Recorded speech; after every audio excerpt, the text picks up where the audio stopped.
Okay. So we had looked at this as x, and of course the side is x and the length is 1. So x times 1 is x. We had already looked at this, right? These are the ones, and these were the squares. This is square of x. Square of x. So if we look at, if I had 1x and I add another x, this is giving me one side is 2, this side is x, this is 2x, the area is 2x. Okay, but if I multiply x with x, this gives me x square. So x square is different from 2x. So x square is different from 2x.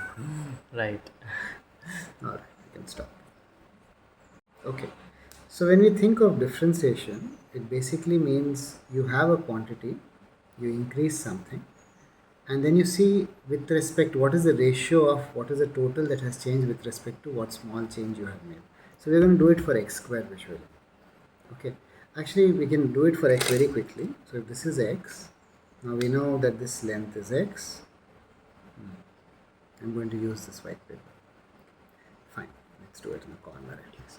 So this is basically the length x. We can even look at it as area, and this height is 1, so x times 1 is x. Now if I make a small change which I call delta x, I'm going to call it dx, then this length will change like this, and the total area will also become x plus dx times 1. No rocket science here. The change in area is only this much, dx times 1, of course, so that's still dx.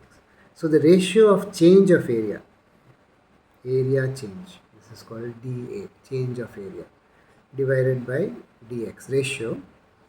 Change of area is just dx. When I divide it by dx, I get 1.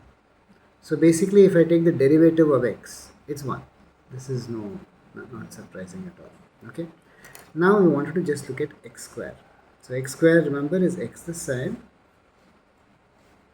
right, and x the other side.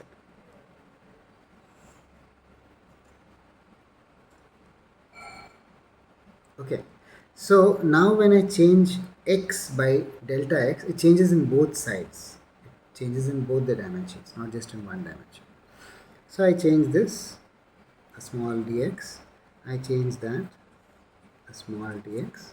So now if I drew it, it would sort of be like this additional slice rectangle. Here, the rectangle here, and a little square here. So the little square is this side also dx and that side also dx. Okay, the square is very small and you can actually ignore it, but let's anyway look at it. So a change in area, these are the changes in area. This one, and this one, and that one. So this is going to be dx times x. This length is x, remember, so dx into x is that area. This is also dx times x. So it is 2 times dx times x plus this dx square, dx into dx square.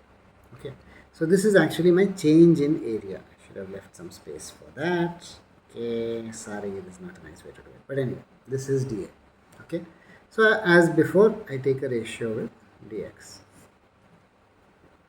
So here the first quantity becomes just 2x and the second quantity becomes dx, because it is dx square by dx. One square gets cancelled, and here dx will get cancelled. 2x. Okay, so as dx tends to 0, that's how we do it. We do a small delta x and make the limit go to 0. It almost becomes like a thin line. This quantity becomes meaningless. So anything which has squares of dx, we don't need to think about. So this is basically what you get as a derivative of x square. The derivative of x square is 2x. Let's stop.